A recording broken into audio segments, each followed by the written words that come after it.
Assalamualaikum warahmatullahi wabarakatuh. Perkenalkan, nama saya Nur Holisatun. Saya guru pendidikan agama Islam dan budi pekerti di SMP Muhammadiyah 8 Batu. Pasca pandemi COVID-19, transformasi digital berkembang sangat pesat. Hal ini berimbas pada dunia pendidikan. Di era yang terus berkembang ini, perubahan mendalam terjadi dalam dunia pendidikan, membawa kita ke era transformasi digital yang luar biasa. Mari kita jelajahi bagaimana teknologi telah merambah ke setiap aspek pembelajaran. Dahulu, kelas-kelas dipenuhi dengan buku teks dan papan tulis. Kini, suasana kelas telah berubah. Pendidikan bukan lagi tentang apa yang ada di buku, tetapi juga tentang bagaimana teknologi membuka jendela dunia pengetahuan yang tak terbatas. Penggunaan media berbasis teknologi telah mengubah cara belajar kita. Pembelajaran dirancang lebih menarik dan kreatif. Salah satunya media yang saya gunakan dalam pembelajaran PAI yaitu Assembler Edu dan WordWall. Assembler Edu yang saya gunakan untuk meningkatkan literasi digital peserta didik karena di era saat ini budaya baca peserta didik mengalami penurunan. Assembler Edu menawarkan dua alternatif, yaitu yang pertama 3D, yang kedua augmented reality. Untuk meningkatkan pemahaman dan minat baca serta pengalaman belajar peserta didik, kita dapat membuat media pembelajaran interaktif dengan menggunakan teknologi baik AR maupun VR yang dapat digunakan dengan Assembler Edu. Penggunaan Assembler Edu dapat melalui HP maupun online. Jika melalui HP, pastikan kita sudah menginstal aplikasi Assembler Edu melalui App Store.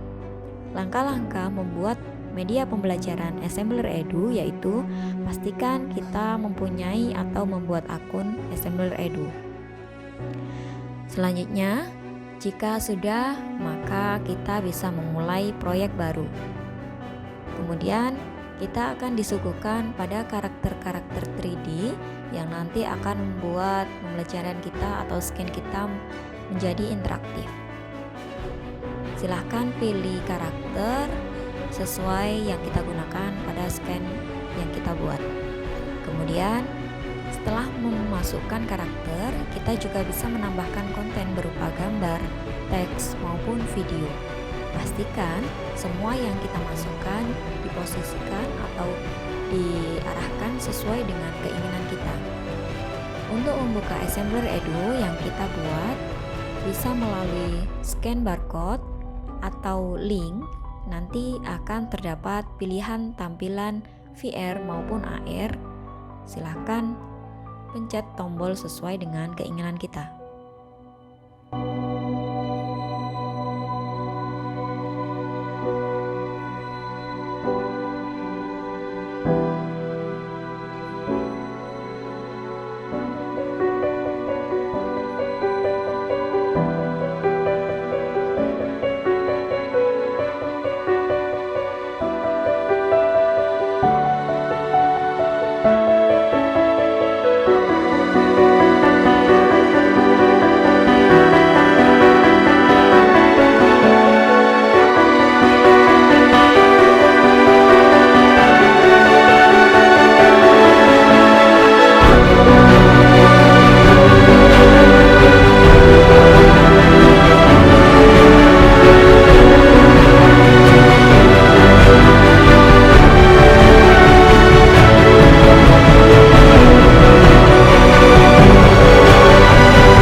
Assalamualaikum warahmatullahi wabarakatuh. Apa kabarnya anak-anak semuanya? Alhamdulillah, luar biasa. Allahu Akbar. Semoga kalian semuanya dalam lindungan Allah Subhanahu wa taala. Di pertemuan kita kali ini kita akan membahas tentang iman kepada malaikat Allah. Di mana kata iman sendiri adalah berasal dari kata bahasa Arab yang amana yu'minu imanan, yang artinya bahwa percaya dan membenarkan. Secara istilah, iman berarti meyakini dalam hati, mengucapkan dalam lisan, dan mengamalkan dalam perbuatan. Iman telah dijelaskan dalam Quran surat An-Nisa ayat 136. A'udzu billahi minasyaitonir rajim. Bismillahirrahmanirrahim. Ya ayyuhalladzina amanu aminu billahi wa rasulihi wal kitabilladzi nazzala ala rasulihi wal kitabilladzi anzala min qabl wa man yakfur billahi wa malaikatihi wa kutubihi wa rusulihi wal yaumil akhir faqad dhalla dhalalan ba'ida. Salah satu aspek keimanan yang harus kita jalani yaitu iman kepada hal-hal yang gaib, yang termasuk adalah iman kepada malaikat Allah, di mana malaikat berasal dari jamak kata malakun yang artinya utusan. Secara istilah, malaikat adalah makhluk rohani yang bersifat gaib, yang memiliki dan diciptakan dari nur atau cahaya, yang bersifat tunduk dan taat kepada Allah Subhanahu wa taala. Malaikat adalah makhluk Allah yang bersifat gaib, yang tidak dapat dilihat oleh manusia. Beberapa sifat-sifat malaikat yang harus kita ketahui, yang pertama adalah diciptakan dari nur atau cahaya. Yang kedua, selalu taat dan tunduk kepada perintah Allah. Yang ketiga, dapat berubah bentuk menjadi seperti manusia. Dan yang keempat adalah mempunyai sayap. Dan yang selanjutnya adalah selalu berzikir kepada Allah. Mereka tidak makan dan tidak minum. Mereka tidak mempunyai hawa nafsu dan lain sebagainya. Malaikat diciptakan oleh Allah dengan jumlah yang tak terhingga.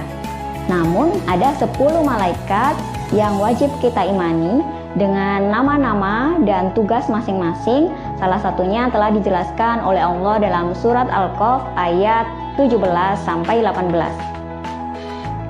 Jibril menyampaikan wahyu, Mikail membagi rizki, Israfil meniup sangkakala, Israil mencabut nyawa, Munkar dan Nakir menanya di kubur, Rokib dan Atid pencatat amal, Malik penjaga di neraka, Ridwan penjaga surga. Nah, itu tadi adalah 10 malaikat yang wajib kita imani beserta tugasnya. Nah, kenapa sih kita harus beriman kepada malaikat Allah? Apa hikmahnya? Nah, hikmah dan perilaku beriman kepada malaikat Allah adalah yang pertama, menjadikan muslim sejati yang selalu bertakwa kepada Allah Subhanahu wa taala, di mana iman kepada Allah dan iman kepada malaikat Allah adalah satu kesatuan yang tidak bisa dipisahkan. Yang kedua adalah menjadikan manusia untuk selalu berhati-hati dan selalu mengamalkan perbuatan baik. Dan yang ketiga adalah menumbuhkan rasa cinta kepada malaikat Allah, di mana malaikat adalah makhluk yang paling dekat dengan Allah, makhluk yang selalu beribadah dan bertakwa, tunduk kepada Allah. Dan yang terakhir adalah semakin yakin terhadap kebesaran Allah, di mana apa yang kita lakukan di dunia nanti akan mendapatkan imbalan di surga.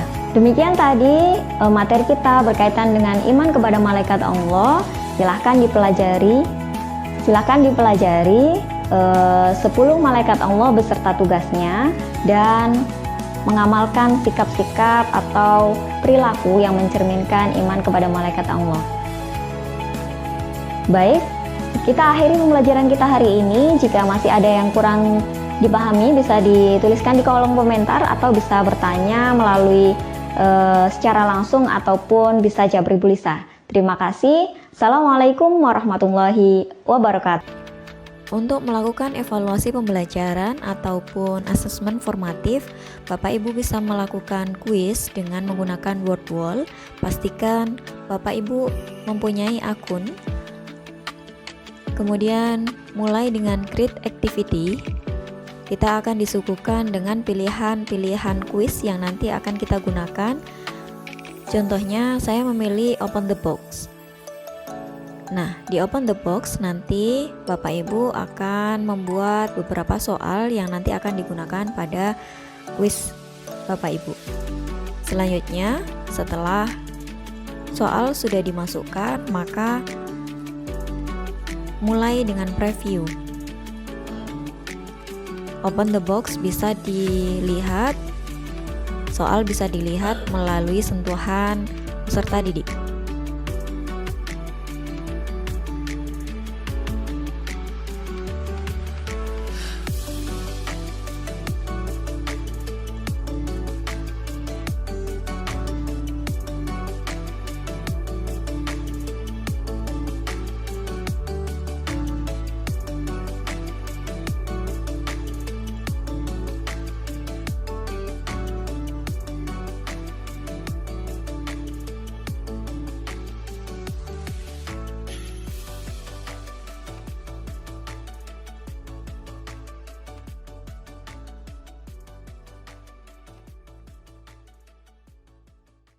Itu tadi 2 media pembelajaran berbasis teknologi yang saya gunakan. Semoga menginspirasi. Salam Bapak Ibu Guru Hebat. Assalamualaikum warahmatullahi wabarakatuh.